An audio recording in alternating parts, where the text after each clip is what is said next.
Good evening friends, ETA business school में आपका स्वागत करता हूँ। फ्रेंड्स, ये स्किल्स बेस्ड लर्निंग प्रोग्राम है। मार्केट का कहर कब तक थमेगा? देखिए, मार्केट इन्वेस्टर्स को इस तरीके से धुलाई कर रही है जैसे आप कपड़े धोते हैं। ठीक है, जैसे कपड़े धोते हैं ना, उसी तरीके से धुलाई की जा रही है। और जिन लोगों ने इन्वेस्टमेंट किया है स्टॉक्स के अंदर, उनकी तो बहुत ही ज्यादा धुलाई हो रही है। ठीक है फ्रेंड्स, इसका कारण क्या है? ग्लोबल। इसका ग्लोबल कारण है, ऐसा नहीं है कि कंपनीज के फंडामेंटल्स खराब हैं। ये न्यूज से गिरी हुई मार्केट है, क्योंकि जब इंटरनेशनल लेवल का जब इम्पैक्ट पड़ता है तो उसके बाद क्या होता है, स्टॉक्स नीचे गिरने लगते हैं और स्टॉक्स सही मिलके ईटीएफ बनते हैं। तो ऑब्वियसली क्या है, जब इंडेक्स गिरेगा तो ईटीएफ ही नीचे गिरना स्टार्ट करेगा। तो ये एक तरीके का पूरा सैलाब है जो जिसको थमना मुश्किल हो रहा है। ठीक है, लोग सपोर्ट ढूंढने की कोशिश कर रहे हैं कि मार्केट का सपोर्ट कहाँ तक बनेगा, कहाँ तक बनेगा, लेकिन वो सपोर्ट मिल नहीं रहा है, शायद किसी को भी नहीं मिल रहा है। बड़े बड़े एक्सपर्ट लोग हैं जिनका बहुत तगड़ा इन्वेस्टमेंट है मार्केट के अंदर, वो भी धराशायी हो चुके हैं। क्यों? क्योंकि उन्होंने बहुत बड़ा पैसा इसके अंदर लगाया। तो फ्रेंड्स, ऐसा है, छोटा पैसा लंबे समय तक लगाना है। छोटा छोटा पैसा लंबे समय तक लगाना है। इस मार्केट के कहर से वो लोग बच सकते हैं जो अपना छोटा छोटा पैसा लगाएंगे और लंबे समय तक लगाएंगे, उनको कोई फर्क नहीं पड़ता। मान लीजिए किसी ने 10 साल पहले इन्वेस्टिंग किया होगा, तो उसका कम से कम 4-5 गुना तो हो गया होगा। अगर एक मान लीजिए, अगर 500 टाइम्स अगर उसका ज्यादा हो गया होगा और 100 टाइम्स भी उसका 20, उसमें से 25% भी माइनस अगर हो गया होगा, तो कोई बहुत बड़ी बात नहीं है। ठीक है, इसका मतलब है कि 500 में से अगर 50% कम हो गया तो 450% अभी भी उसका पोर्टफोलियो अभी थमा हुआ है। लेकिन जिन्होंने सितंबर में इन्वेस्टमेंट किया है ना, ये समझ लो कि वो एक ट्रैप के अंदर ऐसा महसूस कर रहे हैं कि हम ट्रैप के अंदर फंस गए हैं, जिन्होंने सितंबर में इन्वेस्टिंग किया है, यानी कि इलेक्शंस के आसपास। ठीक है, सितंबर से मार्केट नीचे गिरना स्टार्ट कर दी थी। इसका मतलब है कि आप ये समझ लो कि नीचे का ये ट्रेंड है, बेयरिश मार्केट है। और बेयरिश मार्केट में आप अपने आप को कैसे संभाल सकते हैं, आइए चलते हैं, सबसे पहले एनालिसिस करते हैं, समझते हैं कि मार्केट में चल क्या रहा है। ठीक है, चार्ट से समझेंगे। देखिए फ्रेंड्स, आइए चलते हैं हम, सबसे पहले हम समझते हैं, एनालिसिस करते हैं। देखिए फ्रेंड्स, सबसे पहले हमने है ना एक एनालिसिस किया है ऑटो बी से। ऑटो बीज अभी बहुत ही ज्यादा धराशायी हो चुका है। और सितंबर में इसकी जो वैल्यू थी, इसका प्राइस था 280 रुपये था इसका प्राइस। ठीक है, अगर हम इसके चार्ट में चलेंगे तो आप देखेंगे, जस्ट ए सेकेंड। ऑटो बीस को यहाँ ले लेते हैं। ठीक है, ऑटो बीस का एनालिसिस करते हैं, उसी तरीके से हम सारे जितने भी ईटीएफ हैं सबका एनालिसिस करते हैं, और उससे हमें पता चलता है कि हम अभी चल क्या रहा है, हमें क्या करना चाहिए, आगे तक हमें क्या कदम रखना चाहिए। देखिए फ्रेंड्स, ऐसा है, सितंबर में मार्केट बहुत पीक में थी और ऑटो बीस भी पीक में था, आप देख रहे होंगे, ये पीक में है बिल्कुल। ठीक है, 280 पे है। 280 के बाद आप ये समझ लीजिए, 1 जुलाई को अगर आप चले कुछ टाइम पहले, यानी कि 3 महीने पहले अगर हम चलते हैं, तो ये 257 रुपये पे था। और उससे भी अगर हम 3 महीने पहले चले तो ये 210 रुपये पे था। यानी कि 1 अप्रैल 2024 को ऑटो बीस 210 रुपये पे था। उसके बाद ये 257 रुपये पे गया 1 जुलाई को, और उसके बाद सितंबर को ये 280 रुपये पे चला गया था। ठीक है, तो ये थी आपकी बुलिश मार्केट। ठीक है, 210 से 257, 257 से 280। तो यहाँ पर जो इन्वेस्टर थे वो बहुत ही खुश हुए हैं कि ऑटो बीस ने बहुत तगड़ा उनको एक रिटर्न दे दिया, बिल्कुल दिया भी है। जुलाई से सितंबर तक, यानी जुलाई से सितंबर तक, जुलाई अगस्त सितंबर, यानी कि एक क्वार्टर में लगभग इसने 8% का रिटर्न दिया था। कितने परसेंट का रिटर्न दिया था? 8% का रिटर्न दिया था सिर्फ एक क्वार्टर के अंदर। ठीक है, जहां तक हम देखते हैं कि एफडीज के अंदर रिटर्न 6-6% होता है एक एक साल भर का, लेकिन इसने एक क्वार्टर में 8% का रिटर्न दिया था। और उसके बाद इसने 4 यानी कि 4 महीने, अप्रैल मई जून जुलाई, यानी कि 4 महीने में ही इसने 18% का रिटर्न दिया था। ठीक है, अप्रैल से जुलाई। ठीक है फ्रेंड्स, अप्रैल से जुलाई इसने 18% का रिटर्न दिया था। और उसके बाद अप्रैल से सितंबर, यानी अप्रैल मई जून जुलाई अगस्त सितंबर, यानी कि 6 मंथ्स में इसने 25% का रिटर्न दिया था। ठीक है, 6 महीने के अंदर इसने 25% का रिटर्न दिया था अप्रैल से सितंबर में, ऑटो बीस ने। ठीक है, अब आप समझ सकते हैं कि इसका इसने क्या क्या किया है। ठीक है, सितंबर से पहले, जुलाई में, एक बार दोबारा रिपीट करता हूँ। सितंबर हम इसलिए हाईलाइट कर रहे हैं यहाँ पर क्योंकि सितंबर के बाद ही तहलका मच गया था। तहस नहस इसके बाद ही हुआ है। उससे पहले सिचुएशन कैसी थी, पहले उसको समझने की कोशिश करते हैं। 1 जुलाई को 200, 1 अप्रैल को ये 210 रुपये पे था, और 1 जुलाई को, यानी कि 3 महीने बाद इसके अंदर जो एप्रिसिएशन हुआ है, अप्रैल से जुलाई, यानी 4 महीने के आसपास, ये 18% के आसपास बढ़ा है। और जुलाई से सितंबर ये 8% बढ़ा है। ठीक है फ्रेंड्स, और ये अप्रैल से सितंबर तक एवरेज ये 25% बढ़ा है, 25%। तो आप समझ सकते हैं कि इसका जो, जैसे बैलून होता है ना, बलून होता है कि वो एकदम से फूलता है, तो ये 6 महीने के अंदर ऐसे फूल गया था बिल्कुल। ठीक है, बिल्कुल ये फूल गया। उसके बाद इसकी हवा निकलने लग गई। हवा निकलने का मतलब है कि ये धीरे धीरे करके ये नीचे आता चला गया। इसका मतलब है कि सितंबर से नवंबर, अब जो ये सितंबर है, सितंबर से नवंबर, यानी कि 23 सितंबर के बाद आप अक्टूबर लगा लीजिए। अक्टूबर नवंबर यानी कि 2 महीने में, यहाँ पर हम सितंबर आधा कर लेते हैं, ऐसे कर लेते हैं, आधा सितंबर एंड अक्टूबर। ठीक है फ्रेंड्स, सितंबर थोड़ा सा, सितंबर का मंथ था, 8-10 दिन हो गए, 7-8 दिन हो गए, क्योंकि 23 सितंबर के बाद गिरा है। उसके बाद अक्टूबर का पूरा महीना और नवंबर, यानी 2 महीने में ये 16% नीचे गिर गया था। ऑटो बीस 16% नीचे गिर गया। ठीक है, 16%। और जिन लोगों ने ये सोचा कि 4% पे मार्केट बाउंस बैक, वास्तव में ईडीएफ 4% पे बाउंस बैक कर जाता है। 4% हो, 5% हो, 6%, मैक्सिमम 8% के बाद ये बाउंस बैक कर जाते हैं। इसका मतलब है कि मार्केट ने एक ऐसा ट्रेंड बनाया है, ठीक है, ऐसा कहर हुआ है मार्केट के अंदर कि ये 8% से बाउंस बैक ना होके ये 8 से 16% पे चला गया। अब 16% ये पे से ये कहाँ तक जाएगा, अभी कोई भी सपोर्ट दिखाई नहीं दे रहा। हम चार्ट में देखते हैं, लेकिन फिर भी हम ये प्रेडिक्ट करते हैं कि हमें क्या करना चाहिए। ठीक है फ्रेंड्स, हमें क्या करना चाहिए, इस चीज को हम प्रेडिक्ट तो कर सकते हैं। तो अभी क्या है, मैं आपको बताता हूँ ऑटो बीस का। सबसे पहले ऑटो बीस का चलता हूँ, ऐसे ही धीरे धीरे करके। आप, मैं 2-3 का, क्योंकि समय की कमी है, ठीक है, ये वीडियो बहुत बड़ा हो जाएगा, तो इसीलिए जो एनालिसिस है हम उसमें कर रहे हैं। एक मैं पीएसयू बैंक बीस में करूंगा और एक ऑटो बीस में करूंगा, दो में, बाकी आप लोग बाकी में कर लेना। ठीक है, ये लर्निंग पर्पस की वीडियो है, इसीलिए हम सिर्फ दो में कर रहे हैं, बाकी में आप कर लीजिएगा। तो ऑटो बीज हमने इसमें लगाया है 1 वीक का टाइम फ्रेम, 1 वीक का करना है। ठीक है, 1 वीक के अंदर हमें ये देखना है कि क्या चीजें चल रही है। अब देखिए, अब आप देखेंगे इसके अंदर कि सितंबर के बाद ये नीचे गिरना स्टार्ट हो गया था। ठीक है, तो अब क्या है कि ये नीचे और कितना गिर सकता है। अभी ये आरएसआई अगर देखें, वीकली अगर आरएसआई देखें, तो अभी 40-41 के आसपास है, यानी कि अब ये बॉटम पे है। हो सकता है ये 35 पे जा सकता है, 35, 34-35 पे भी जा सकता है, कोई बड़ी बात नहीं, अभी कोई भी बॉटम दिखाई नहीं दे रहा है। तो इसीलिए एकदम से आप इन्वेस्टिंग मत कीजिएगा अभी, कि एकदम से आपने इन्वेस्टिंग कर दी, लगा दिया सारा। अभी बिल्कुल जब तक बॉटम दिखाई ना दे, तब तक आपको इसके अंदर लगाने में दिक्कत यह है कि आपने लगा तो दिया और मार्केट और नीचे चलेगी, 10% और चली गई, तो उसके बाद आपका और नेगेटिव हो जाएगा। ठीक है फ्रेंड्स, इसीलिए आप जो भी कुछ लगाएं, एसआईपी लगाएं। एसआईपी के अलावा ऐसे मत लगाएं कि डेली डेली आप लगा रहे हैं। ठीक है, अगर आप डेली लगाना चाहते हैं तो आप सिर्फ 200 रुपये, 500 रुपये से ज्यादा ना लगाएं। अगर आपका बजट 1 लाख रुपए का है तो आप 500 रुपये लगाएं। ठीक है, आप 500 रुपीज, अगर आपको जब जब मार्केट नीचे गिर रही है तब तब अगर आप लगाना चाहते हैं तो 500 रुपये से ज्यादा बिल्कुल मत लगाएं। 500 जब जब नीचे गिरे तब तक 500-500 रुपये लगाओ, एक ये तो ठीक है। लेकिन क्या है, अगर आपने लमसम इसके अंदर लगाना स्टार्ट कर दिया तो यहाँ पर इश्यूज हो सकते हैं कि आपका पोर्टफोलियो और नेगेटिव होगा, और वो साइकोलॉजिकली आपको इफेक्ट करेगा। ठीक है, कि आपका पोर्टफोलियो नीचे गिर रहा है, मार्केट ऊपर नहीं आ रही है। ठीक है, और बार बार जब आप अपने पोर्टफोलियो को बार बार देखेंगे तो साइकोलॉजिकली वो आपको इम्पैक्ट करेगा। इसीलिए सिंपली है, आप जीटीटी ऑर्डर लगा के काम करें। आप जीटीटी ऑर्डर लगाइए, जैसे 236 पे है। ठीक है, यदि आपने अपने फंड को डिवाइड किया हुआ है तो आपको क्या करना है, आपको जैसे 236 पे जीटीटी ऑर्डर लगाया तो 230 पे आप जीटीटी ऑर्डर लगा दीजिए। ठीक है, यदि कोई ऑटो बीस के अंदर इन्वेस्टिंग करना चाह रहा है तो 230 पे आप जीटीटी ऑर्डर लगाइए और उसके बाद शांत होकर बैठे रहो। क्योंकि इन्वेस्टिंग हमेशा मंथली एसआईपी में होती है, ये वीकली या डेली में नहीं होती है कि आप डेली एसआईपी कर रहे हैं। ठीक है फ्रेंड्स, डेली एसआईपी नहीं करना है आपको। 15 दिन में या 1 महीने के अंदर आपको एसआईपी करना है। सपोज मान लीजिए आप इसमें 10,000 रुपये लगाना चाहते हैं, तो एवरी 15 डेज में आप 5-5 हज़ार रुपये इसके अंदर लगा सकते हैं। ठीक है, ये नहीं है कि आज आपने सीधे 10,000 रुपये इसके अंदर ठोक दिए और उसके बाद फिर और ये 5%, 10% ही नीचे आ गया, फिर आपका पोर्टफोलियो माइनस होते जाएगा। आपके पास बिल्कुल भी पैसा लगाने के लिए नहीं होगा कि हम कितना लगाएं, क्योंकि मार्केट क्या करेगी, आपका सारा पैसा खाती चली जाएगी, खाती चली जाएगी। आप लगाते चले जाएंगे, ये आपका पैसा बिल्कुल निगलती चली जाएगी।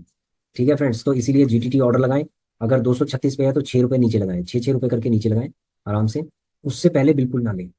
ठीक है, 6-6 रुपये इसके अंदर, 6-6 रुपये आप लगा सकते हैं, क्योंकि इसकी जो रफ्तार है ये गिरने की बहुत तेजी से है। इसीलिए 6 रुपीज ठीक है। हफ्ते में 6 रुपये अगर ये नीचे भी आ जाए तो आपका बाय हो जाएगा, आप शांति से बैठे रहेंगे। ठीक है, एक तो ये हो गया ऑटो बीस का। ठीक है फ्रेंड्स, तो ऑटो बीस में क्या होगा कि अगर 16% है, 16% है तो आप अप्रोक्सीमेटली आप 5 to 6% आप नीचे लगा के रखें। ठीक है, हो सकता है 25% और मतलब 25% तक ये गिरे।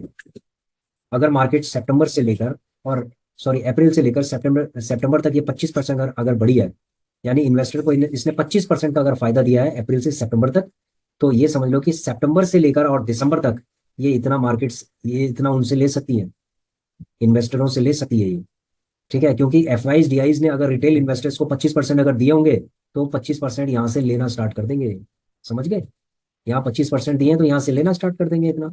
लेकिन हम रिटेल इन्वेस्टर्स जो ईटीएफ का केस है, इसमें हम लोग ना तो स्टॉप लॉस लगाते हैं और ना ही हम माइनस में कभी भी एग्जिट करते हैं। हम जब हमारा ग्रीन होगा तभी हम एग्जिट करेंगे, कोई बात नहीं, हम एसआईपी करते जाएंगे करते जाएंगे। ठीक है, हर हर महीने हम एसआईपी करेंगे, जितना हमारा नेगेटिव होगा उतना ही हम एसआईपी करते जाएंगे इसके अंदर। तो फ्रेंड्स इसके अंदर एक स्ट्रेटजी है, देखिए।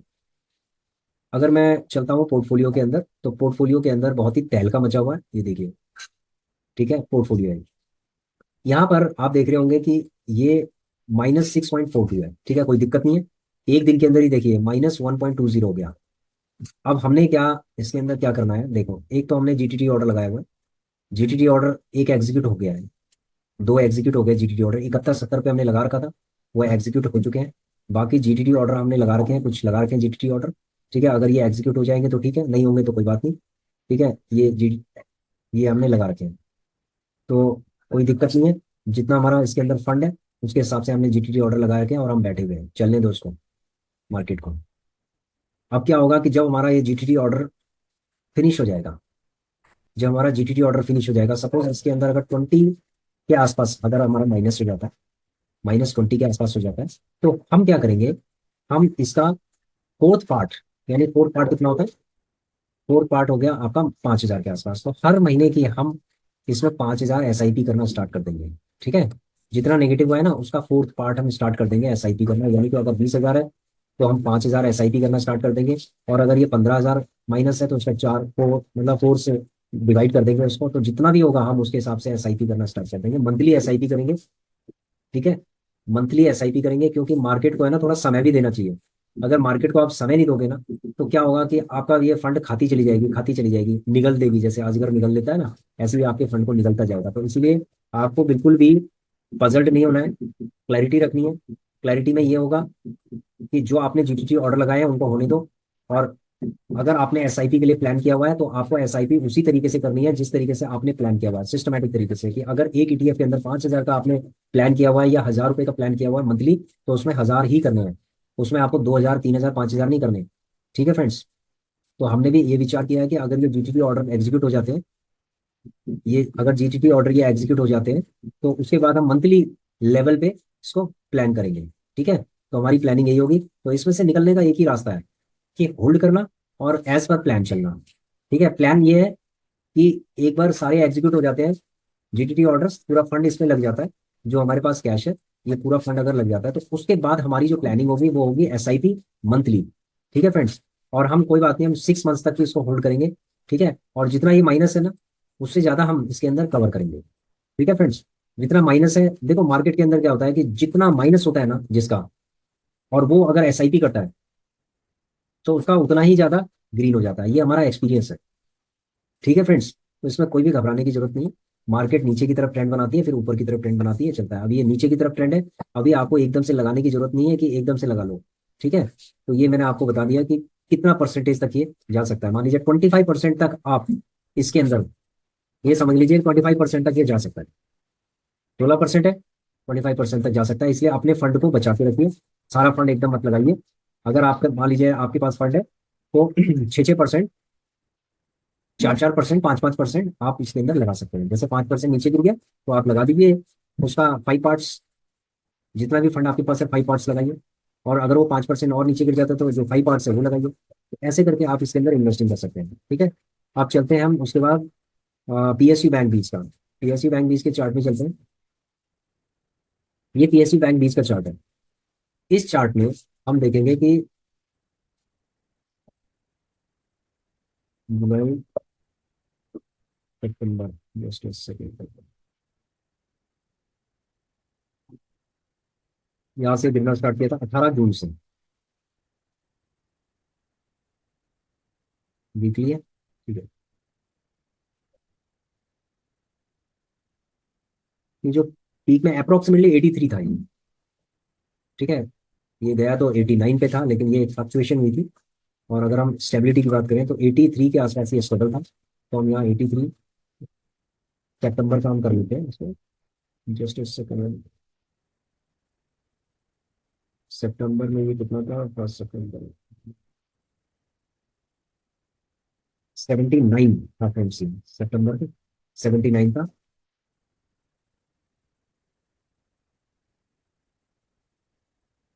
79, अगर हम जुलाई की बात करते हैं तो ये जुलाई में कितना था?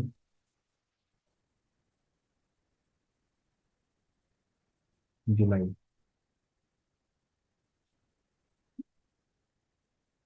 जून, जुलाई, ये सबसे पहले हम देख लेते हैं कि पीक में कितना था। ये मई में ये पीक पे था, 83 पे था, तो मई का ले लेते हैं हम। यहाँ पर हम मई का ले लेते हैं हम।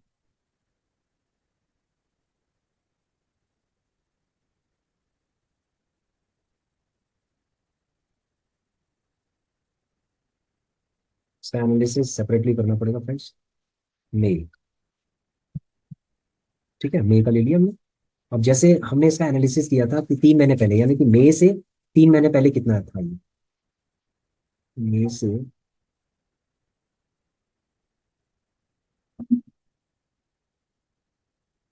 मार्च, देखिए मार्च में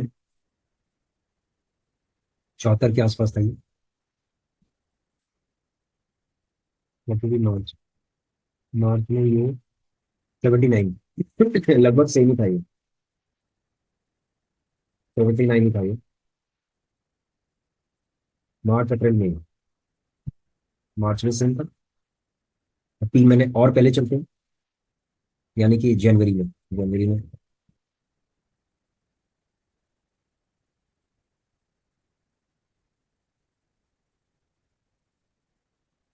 जनवरी में 64 रुपये का था ये। 64 का था ये। ठीक है, जनवरी में। ये आपका जनवरी, जनवरी, फरवरी, मार्च, अप्रैल, मई, यानी कि 5 मंथ्स में अप्रोक्सीमेटली जनवरी से मई। यहाँ पर हम जनवरी से मई कर लेते हैं। जनवरी टू मई कितना था ये? जनवरी टू मई परसेंटेज निकाल लेते हैं हम इसमें। जनवरी टू मई की अगर हम परसेंटेज निकालेंगे तो 64 माइनस,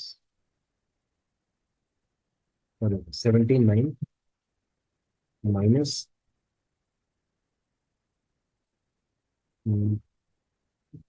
माइनस मई का निकाल रहे हैं, डिवाइड, इसको ब्रैकेट में ले लेते हैं,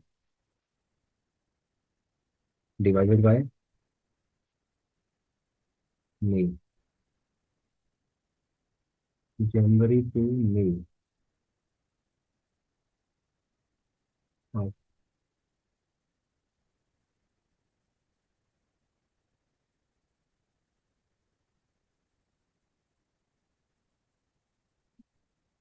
यूज कर सकते हैं।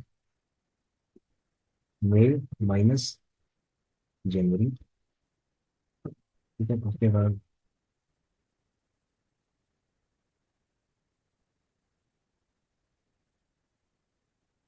18%। और फ्रेंड्स ये 18% के आसपास ये इसने ग्रोथ किया। ठीक है, 18% का इसमें ग्रोथ है।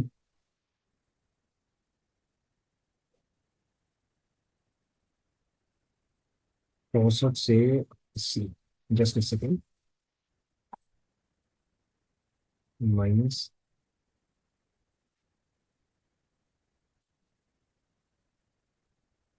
डिफरेंस,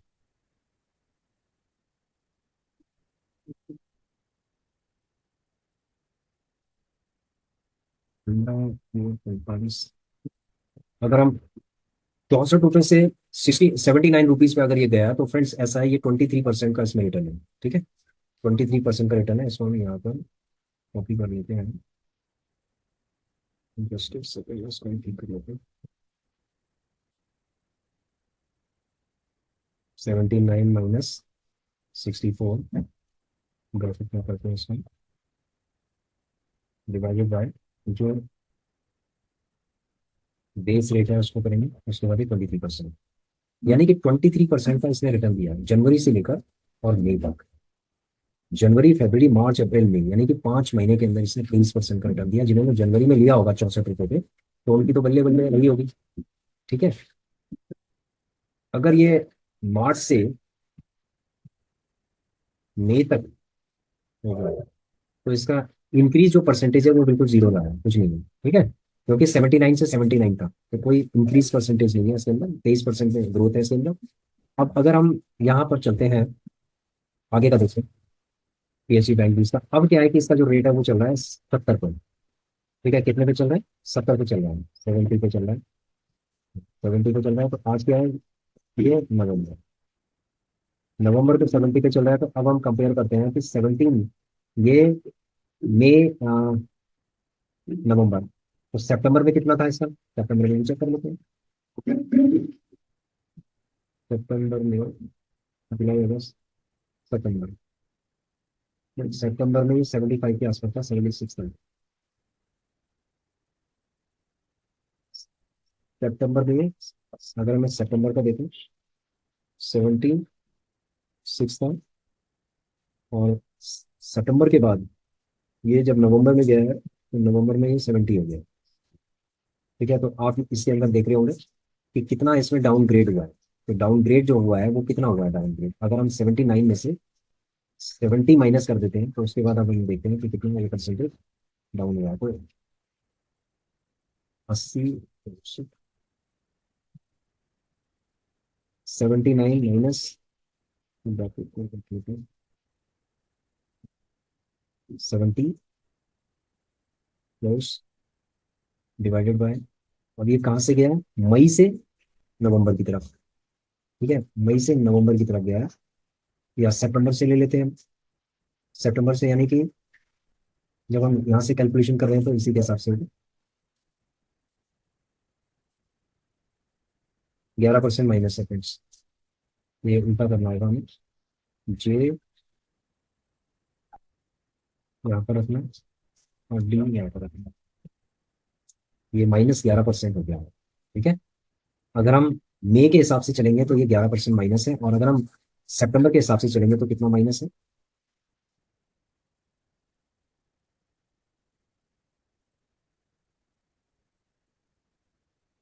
सितंबर यानी कि इस पर मिलेंगे 7% फ्रेंड्स। जो यहाँ पर ले लेते हैं, और ये -7% है फ्रेंड। ठीक है, अगर हम सितंबर में जिसने इन्वेस्टमेंट की होगी तो उसका -7% हो रहा है, और जिन्होंने मई में इन्वेस्टमेंट की होगी उनका लगभग -11% के आसपास आ रहा है। और अगर किसी ने 83 पे अगर लिया होगा तो उसका और माइनस परसेंटेज आएगा। तो लगभग 23% अगर इसमें ग्रोथ हुई है, तो यानी कि 23% तक आपको जो है तैयार रहना है कि 23% अगर नीचे गिर जाए तो आपको उसको धीरे धीरे करके लेना है। कैसे, देखिए, अभी हमने वीकली टाइम फ्रेम पे लगा रखा है। तो आपने इस तरीके से आपको तैयार करना है कि अगर ये 60 पे भी आ जाए, 65, 60 से 65 के बीच में भी आ जाए, तो भी आपके पास फंड होना चाहिए। तो फ्रेंड्स ऐसा है, अभी अगर ये 70 पे है, तो लगभग इसको 3 रुपए नीचे ही लेना है। यानी 3-3 रुपए नीचे, अगर 5 SIP करनी है तो लगभग 3-3 रुपए नीचे करके करना है। ठीक है, 3 रुपए नीचे, जैसे 67 पे ही इसको लेना, नहीं तो उसको लेना नहीं है। शांति से बैठे रहो, जो आपने लगा रखा है लगाने दो, जाने दो उसको जहां भी जा रहा है। ठीक है, डेली डेली आपको लेने की जरूरत नहीं है, क्योंकि हमेशा एक लालच बना रहता है कि मार्केट अब नीचे गिरेगी अब ऊपर आएगी। आपने देखा होगा यहाँ पर ये दो ग्रीन कैंडल बन गई, यानी 2 हफ्ते ये ऊपर हो गया थोड़ा सा, फिर उसने नीचे पटकी मार दिया। ठीक है, अब वो कितनी पटकियां मारेगा आपको पता नहीं है, और यहीं पर आपका सारा फंड खत्म हो जाएगा। इसीलिए आप 60 के लिए तैयारी करो कि अगर 60 पे जाएगा तो 3-3 रुपए नीचे लेना है। तो 3 रुपए आप नीचे लगाओ, 3 रुपए नीचे लगाओ, 3 रुपए और नीचे लगाओ, तो 3 पार्ट हो गया आपका। उसके बाद 2 पार्ट और अगर नीचे आता है तो ठीक है, नहीं तो कोई इशू नहीं है। तो जहां पर फ्रेंड्स आपने प्रोसेस के हिसाब से जो सोचा है ना, जहां पर जीटीटी ऑर्डर लगाया, वहीं पर उसको बाय होने दिया करो। आप लोग क्या करते हो, जीटीटी ऑर्डर को चेंज कर देते हो। मार्केट जब नीचे गिरती है तो अपना सारा वॉलेट को फिनिश कर देते हो, सब लगाना स्टार्ट कर देते हो, धड़ाधड़ लगाना स्टार्ट कर देते हो। तो ऐसे कभी नहीं करना आपको। आपके पास फंड है, ठीक है, आपके पास फंड है, तो भी आपको ऐसा नहीं करना है कि आप लगातार लगाए जा रहे हैं और उसके बाद आपका वॉलेट हो गया जीरो, आपके पास कुछ है ही नहीं लगाने के लिए, और उसके बाद मार्केट और नीचे आपको और अपॉर्चुनिटी दे रही है, और अपॉर्चुनिटी दे रही है। नीचे जाने का मतलब अपॉर्चुनिटी होती है। तो उस अपॉर्चुनिटी को आप किस तरीके से लेंगे जब आपके पास फंड होगा। ठीक है, इसीलिए ध्यान रखिए कि आपको पैसा बचा के रखना है। ठीक है, तो इसीलिए हमने जीटीटी ऑर्डर, हमने आपको कहा ना कि हमने जीटीटी ऑर्डर लगा रखे हैं। तो जिन जीटीटी और जिन जिस पॉइंट पे हमने जीटीटी ऑर्डर लगाया, अगर जीटीटी ऑर्डर आ गया, एग्जीक्यूट हो गया तो ठीक है, नहीं तो ये ऐसे ही रहेगा। ठीक है, इसमें कोई दिक्कत नहीं है, हमें कोई जल्दीबाजी नहीं है। ठीक है, तो ये हमने एक छोटा सा एनालिसिस किया है दो ईटीएफ के ऊपर, ऑटो बीज और पीएसयू बैंक बीज के ऊपर। आप भी जिस पे भी आपने लगाया हुआ है, सपोज आपने मॉन 100 पे किया है, आपने डिवॉ बीज पे किया है, सीपीएससी पे किया है, निफ्टी बीज पे किया है, आपने जिस पे भी लगाया तो आप एक बार थोड़ा सा इसका एनालिसिस कीजिए, क्योंकि एनालिसिस करना बहुत जरूरी होता है। और मैक्सिमम जो 6 महीने में जो जितना ग्रोथ हुआ है ना, इतना ये समझ लो कि मार्केट नीचे जो एफ आई डी है वो नीचे की तरफ घसीट रहे हैं उनको। यानी कि जो जिन लोगों ने स्टॉप लॉस लगाए हुए हैं, उनके सारे के सारे स्टॉप लॉस हिट कर गए हैं। स्टॉक्स में लोग लगाते हैं स्टॉप लॉस, 10% लगाते हैं, 15% लगाते हैं, तो उनके सारे स्टॉप लॉस हिट कर गए। ठीक है, मार्केट ये समझ लो कि 50% नीचे गिर चुकी है, 50% नीचे गिर चुकी है मार्केट। स्टॉक्स, मैक्सिमम स्टॉक्स नीचे गिर चुके हैं। तो जिनके फंडामेंटल अच्छे होंगे, जिन जिन स्टॉक्स के, वो स्टॉक्स रिकवर करेंगे। और जिनके फंडामेंटल कमजोर होंगे ना, उनको एक एक साल के, 3 3 साल, 5 5 साल लग जाएगा फ्रेंड्स। इसीलिए यदि आप स्टॉक्स में इन्वेस्टमेंट कर रहे हैं तो उनके फंडामेंटल को आप जरूर देखें और आप उसको होल्ड करें। लॉस में लॉस में मत बेचें, क्योंकि अगर आपने लॉस में किसी भी उसको बेचा तो क्या होगा कि आपको नुकसान ही होगा। ठीक है, आप स्टॉक्स में ज्यादा से ज्यादा अभी इन्वेस्टमेंट ना करें without knowing the fundamental of the stocks. क्योंकि होता क्या है, जब नीचे की तरफ जा रहा है तो बहुत सारी ऐसी टिप्स लोग दे रहे हैं कि इस पे लगाओ, इस पे लगाओ, ये जा सकता है, ये करोड़पति बना सकता है, ये लगा सकता है। लेकिन फ्रेंड्स ऐसा है कि आपको फंडामेंटल की जो रिसर्च है वो खुद करनी पड़ेगी, किसी के कहने से नहीं होगा। ठीक है, ये चीज आपको समझनी बहुत जरूरी है। ईटीएफ हमने ये जो आपको 9 ईटीएफ बताए थे, ठीक है, ये फंडामेंटली बहुत ही स्ट्रांग है। और इसमें जो कंपनियां हैं, वो कंपनियां सारी बिग ब्लू चिप कंपनीज हैं, अच्छी कंपनियां हैं। ठीक है, और ये अगर 15% 16% नीचे गिर गया तो ये 16% ऊपर भी आएगा, कोई टेंशन नहीं है। लेकिन आपको अगर मार्केट से निकलना है, प्रॉफिट में अगर निकलना है, तो आप फ्रिक्वेंटली बाय मत कीजिए। आप अपना पैसा फ्रिक्वेंटली मत लगाइए मार्केट के अंदर, आपको सिस्टमेटिक तरीके से लगाना है। ठीक है, थोड़ा थोड़ा करके लगाना है, थोड़ा थोड़ा करके लगाना है, कोई बात नहीं, आपको समय देना पड़ेगा। मार्केट समय मांग रही है अभी। ठीक है, जो इम्पेशेंट जो इन्वेस्टर्स हैं उनको भगाने की तैयारी कर रही है मार्केट। ठीक है, यही समय होता है एक इन्वेस्टर की पहचान होती है एक इन्वेस्टर की, कि एक जो इन्वेस्टर होता है उसकी साइकोलॉजी को टेस्ट करती है मार्केट। ठीक है, रीटेस्ट करती है, टेस्ट करती है, रीटेस्ट करती है, फिर रीटेस्ट करती है, मार्केट को नीचे गिराती जाती है, गिराती जाती है। उसके बाद जब मार्केट के अंदर एक उछाल आता है, तो एकदम से 3 3 5 5% आपके ईटीएफ और ये जो स्टॉक्स हैं, अच्छे जो फंडामेंटल वाले स्टॉक्स होंगे या ईटीएफ हैं, जो अच्छे ईटीएफ हैं, ये बहुत तेजी से ग्रो करते हैं। क्योंकि जब एफआईज और डीआईज और पैसा इंजेक्ट करना स्टार्ट कर देते हैं, तो ये समझ लो रॉकेट की तरह ऊपर आना स्टार्ट कर देते हैं। लेकिन फ्रेंड्स, हमें सिर्फ उस टाइम के लिए हमें तैयार रहना है जब मार्केट नीचे की तरफ गिरती है। ठीक है, उठने के लिए मार्केट जितना मर्जी उठ जाए, लेकिन गिरने के लिए हमें तैयार रहना है। और दूसरी बात यह है कि जब मार्केट ऊपर की तरफ उठना स्टार्ट कर दे, तो आपको एक सूटेबल परसेंटेज मार्केट से लेना है। ये नहीं है कि सपोज आपने 1 लाख रुपए लगा रखा है और आपका 10,000 अगर माइनस है, और अगर आपका ग्रीन 1,000 रुपए ग्रीन हो गया तो आप भाग जाए मार्केट से। ठीक है, ऐसा नहीं करना है।